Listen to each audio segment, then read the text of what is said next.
Welcome to Sport, everyone. New Dockers coach Ross Lyon says he's done nothing wrong quitting the Saints to take up a 4-year deal with Fremantle. Dockers management revealing first contacted Lyon 12 days ago, but only sealed the deal yesterday. Mark, can we get your emotions right now? Has it been a massive 24 hours? I would have thought so. The sack coach flew out 10 minutes before the new one jetted in. Mark Harvey emotional and out of work. Ross Lyon left to defend himself. I sit here very comfortable with my integrity and my honour. I've exercised a clause in my contract. My negotiations were started in April. I asked for a 4-year unconditional deal. That wasn't forthcoming until Wednesday afternoon.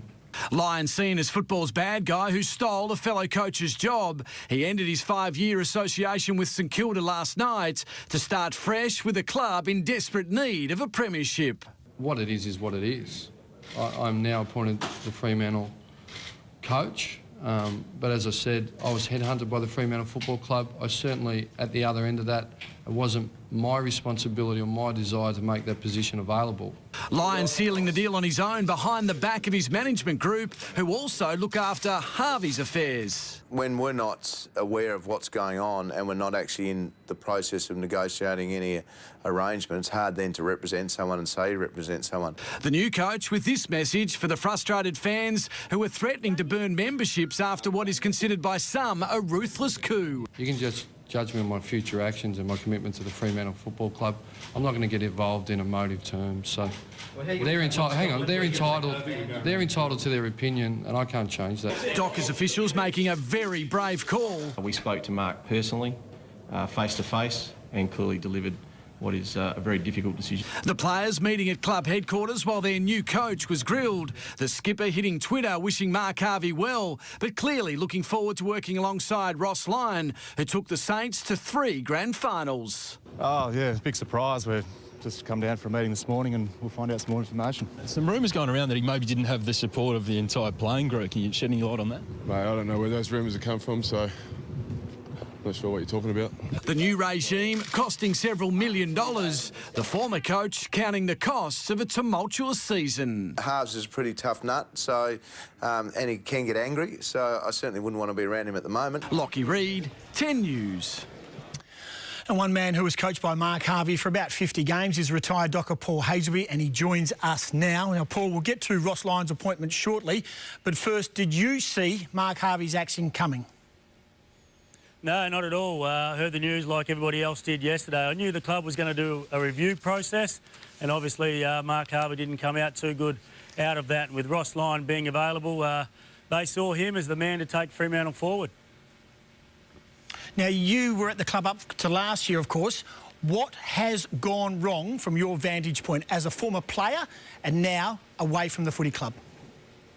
Well, I think Harv's had, his strengths and weaknesses as a coach, but I think his communication is one that's definitely been raised, and also his man management and his injury management this year certainly has to be looked at, and also the adhering to a game plan consistently week in, week out. I think they were some of the reasons that he might have fallen on his sword.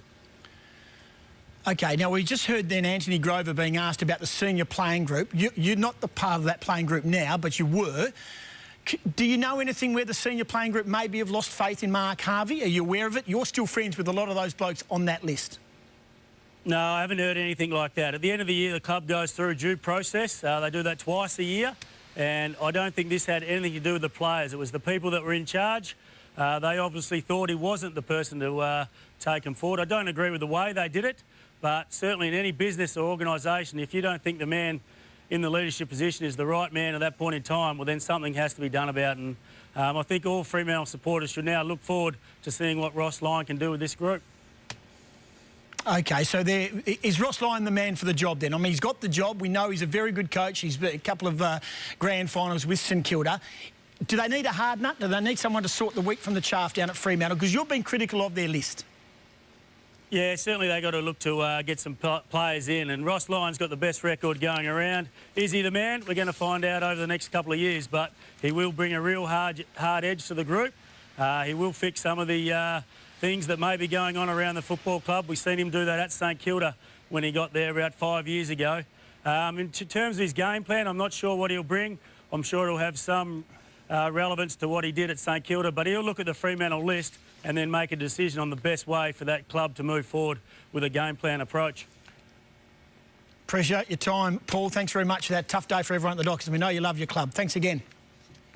No worries, Tim. Paul Hayes will be there. OK, now that's his views, and the Freo job's been taken care of. St Kilda now has joined the Bulldogs, Crows and Demons looking for coaches. And Lockie Reid, the coaching cards are set to fall into place very quickly.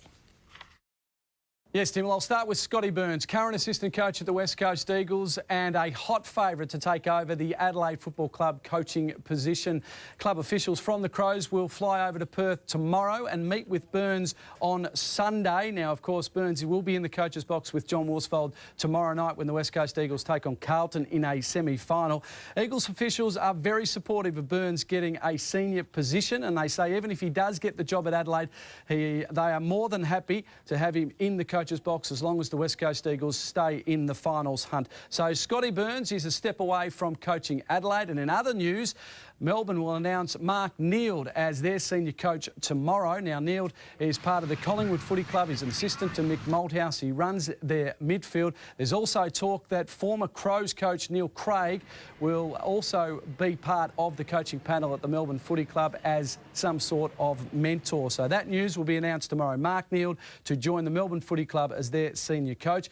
Leon Cameron is the man that will more than likely take over at the Western Bulldogs. Rodney Eade may get the chance to take on St Kilda's job after Ross Lyon walked out on them and headed over here to the Fremantle Dockers. But don't discount a man who guided the Subiaco Footy Club to a couple of premierships in Scotty Waters. He's at the Collingwood Footy Club as the defensive coach, and his reputation is certainly growing in AFL circles. The coaching merry-go-round continues.